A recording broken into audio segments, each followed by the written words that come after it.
but you want Him. Hindi yung tinatawag lang natin siya dahil may kailangan tayo sa Kanya, pero dahil kailangan natin siya. Minsan, mga kapatid, last option na lang natin si Lord. Nangyayari ba yun? Na kung saan ay alam naman natin na si Lord lamang ang makapagbigay ng lahat. Pero bakit nahuhuli natin siya tinatawagan?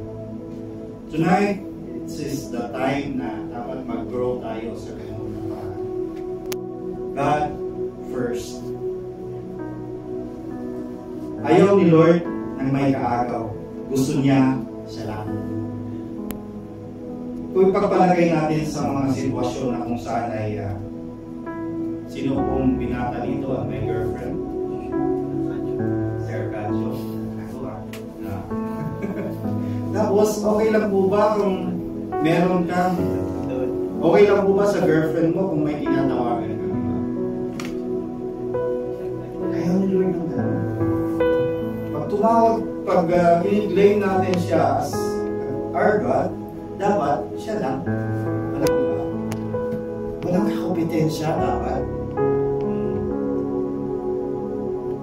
Ngayon, nais ng Panginoon na ipabaon ng bawat isa na sa pagpasok natin na yung pagtawag natin sa Lord ay hindi lamang basta-basta, kundi dapat siya yung una.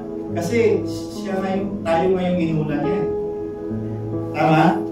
So, pangalawa kong punto ay those who are true to Him. For whom is God near? To those people who are true to Him. Totoo po ba tayo sa ating Diyos? Minsan, even ako ay tinatamaan ako nito. Kaya sabi nga ni tatay, nung ang mensahe daw, minsan hindi lang sa pakikinig, hindi maging sa'yo. Kasi malapit pala si Lord sa mga totoo sa Kanya. Dahil alam ng Panginoon anong ginagawa mo. Alam ng Lord kung anong tinatago mo. At tanggap naman ni Lord kung ano kaya. Actually, trabaho niya na patuloy. Now, tonight is your decision. Hindi ka naman i-condemn ni Lord, but He will accept. Sabi nga dyan, you drew near to those who call out to you, listening closely, especially when their hearts are true. Yan pala, malapit si Lord sa mga taong totoo sa Kanya. Hindi lamang nauobliga ka na manalangin sa Kanya, kundi dahil ito yung way of communication mo, of your relationship sa Kanya. Hindi tinitingnan ng Diyos kung ano ang meron tayo, kundi gaano kauhaw ang ating puso na makilala siya.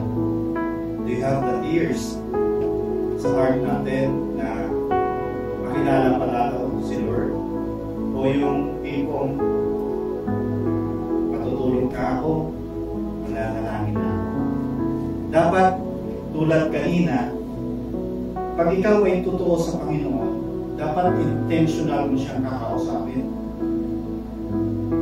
Tulad ng meron tayong relasyon, pagod ka man, gaano man kabisi ang iyong buong araw, hindi ka nawawala ng panahon sa Panginoon. Mahal po ba natin ang aming Diyos? Amen. Amen. So, praise the Lord. If you are true to God, He must be more valuable. May value ba? Mas valuable ba si Lord kaysa sa atin? Nung nakaraan nga po meron po ako naging ilustrasyon, ano? Sabi nga po doon na sino pong ito po yung salita ng Panginoon. Amen? Ngayon,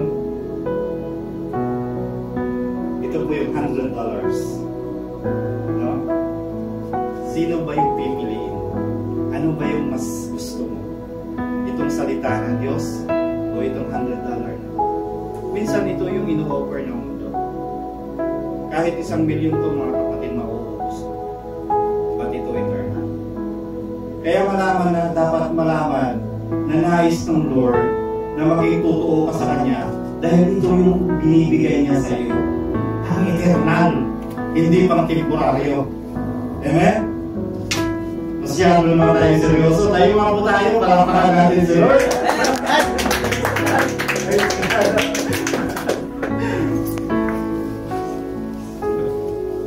Hallelujah.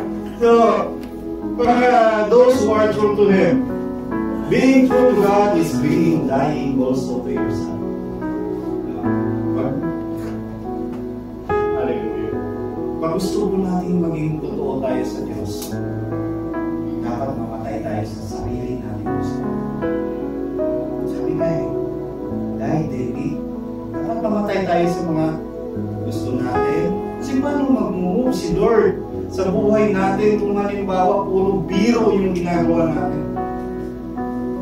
Masama ba mag-seryoso sa Lord? Hindi. Yun yung gusto ni Lord. Gusto mo ba na joke lang yung pag-iibigan mo sa show? Gusto mo seryoso? Amen? Being true to God is being dying also to yourself. Are you willing to die? Marami tayong gusto sa mundo. As long na marami tayong gusto sa mundo, then hindi tayo totally maging totoo sa Diyos. Gusto mong magamit, sabi nga, tinataas mo yung kamay mo na mag-worship. Lord, use me. Mightily, Lord. Paano ka gagamitin ng Lord kung half-hearted ka sa Kanya? Amen. Sometimes, masakit ang salita ng Panginoon, but it will help you to grow.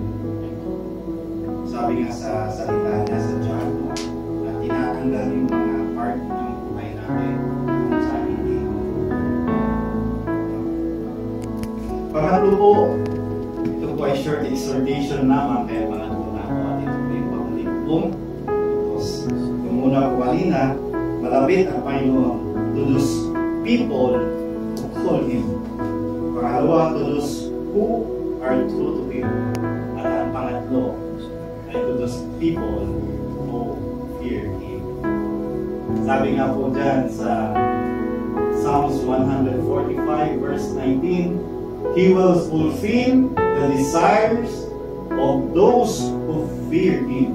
He also will hear their cry and save them. Mga kapatid, yung fear na yan ay hindi yan yung fear na kasi ayaw ng Lord na mamukay ka sa takot, hindi mamukay ka sa pag-ibig. Yung fear na yan ay alam niya Kadyo yan, isa yan sa mga napag-usapan na doon na naging topic din namin is tinatawag na reverence. Yung paggalang. Fear God is the beginning of wisdom. Amen? And fear God is showing reverence to God. Obedience is the indication of fear. Ulitin ko pa ako. Fear God is the beginning of wisdom. Fear God is showing reverence to God. Obedience is the indication of fear. Kaya mga kapatid, no? Sa buhay natin ay yung reverence na yan, paggalang sa Diyos ay yung takot na gumawa ng mali. No. Ng sin. No? Yung alam mo ng mali ito, hindi pagbabasa ng Bible ay mali. So dapat push natin yung sarili. The Holy Spirit is willing. Willing ang Lord